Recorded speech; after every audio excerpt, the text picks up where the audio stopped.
लोकसभा में जल्द new income tax bill 2025 पेश किया जा सकता है और इससे पहले इसकी ड्राफ्ट कॉपी सामने आई है जो 600 से ज्यादा पन्नों की है।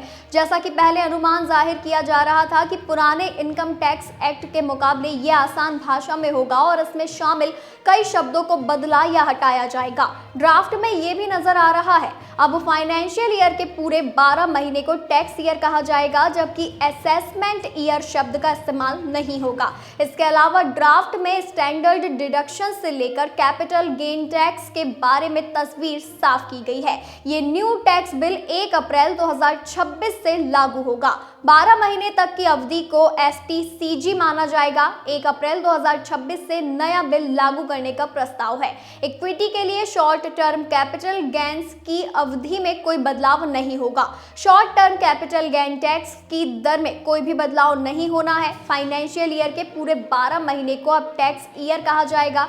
इसके अलावा बताते चले कि असेसमेंट ईयर जैसी कोई चीज नहीं होगी। एसएसी शब्द का इस्तेमाल नहीं किया जाएगा। नया इनकम टैक्स बिल 2025 कुल 600 पन्ने का होगा। इसमें कुल 23 चैप्टर होंगे और कुल 16 शेड्यूल होंगे। इसमें कुल 536 क्लोज होंगे।